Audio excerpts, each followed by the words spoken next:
you actually can follow along. We want you to do this because if you're just watching the presentation, you're not really going to get as much out of it as if you actually draw the lines that he's going to draw and play with the software.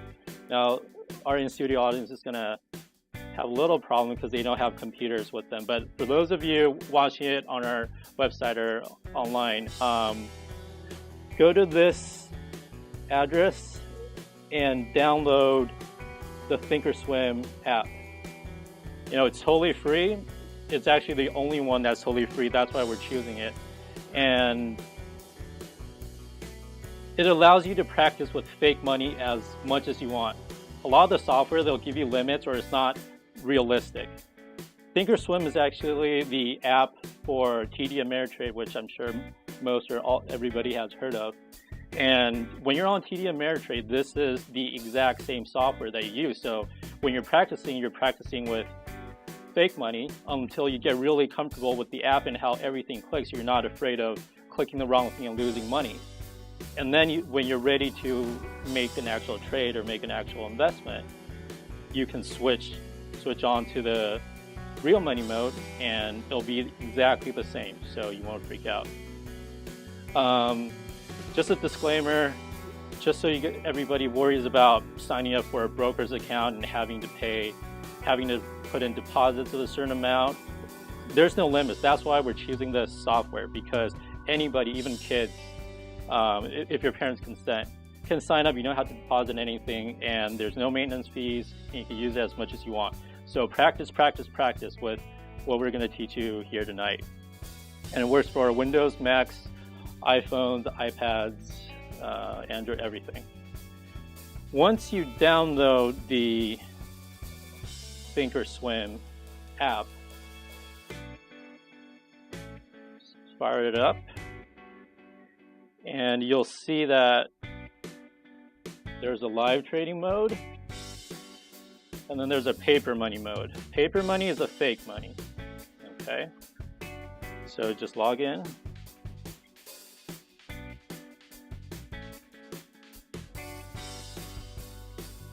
It has so much stuff that you can grow as much as you want. If you want to play with it a lot, if you don't, it's still there.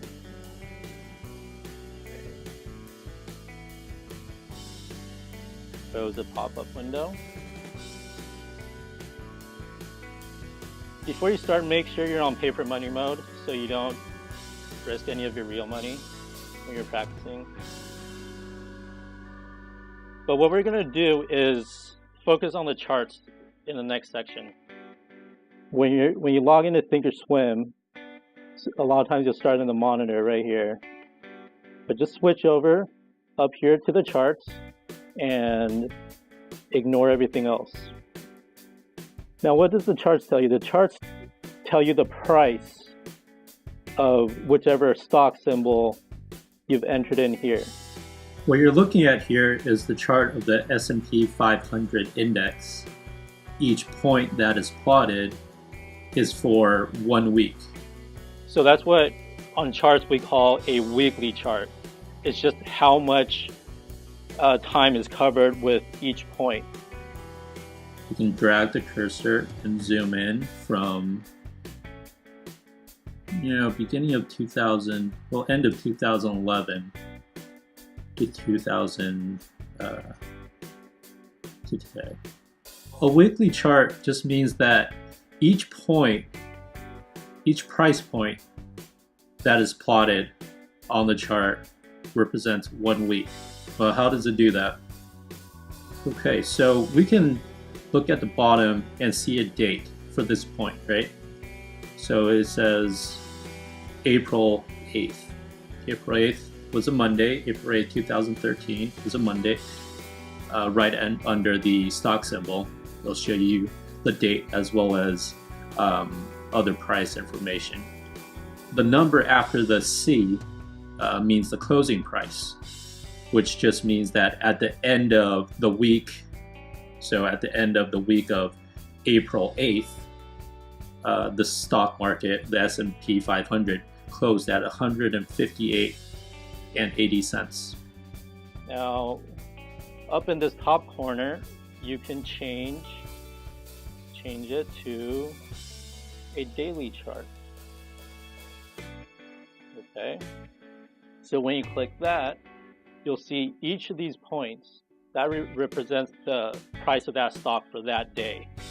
Is the differentiation in colors differentiation in days? Is that just to help you? The colors mean the green means that day it was up, red means it was down.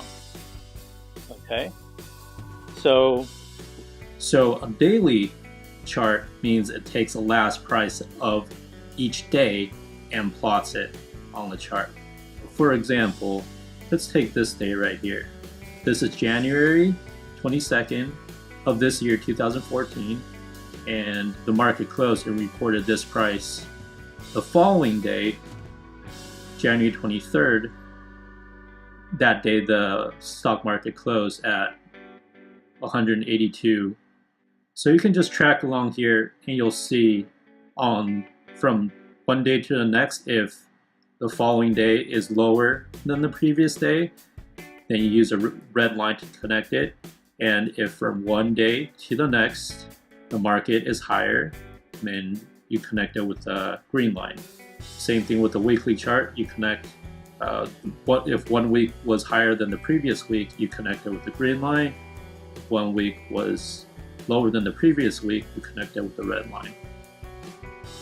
Okay, so what we have up here right now is the ticker symbol is SPY, which is the S&P 500 index. A lot of times in the news, people think when the news say the Dow, they think that is the market.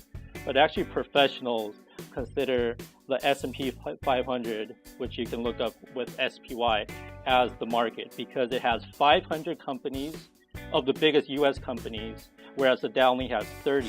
So 500 companies, you're seeing more of how the whole of the economy is doing instead of just 30 companies. 30 companies is really small. So for the demonstration Corey will be doing in the next session, he will just be using weekly charts, so you don't have to worry about watching it every day. It's just going to show you what's happening each week. Okay, so you can see the market each week. It's mostly green. It's been mostly going up. The last tool I'm going to show you for this demo is drawing lines. Thinkorswim actually has a ton of different tools you can use to put on the charts and draw fancy things so that you can have a better picture of what you're looking at. But we're going to go with the very basics, and we're going to use trend lines. So pick trend lines, and what it is, trend lines is just a line. Some people call it the crayon. You can use a crayon and a ruler, and you can do the exact same thing if you print this out. I've done that before. All you would be doing is click on the trend line, click on the starting point, drag it, try to connect some dots on the bottom, and click it to end the line. And that gives you a better idea of what exact prices you should be watching for.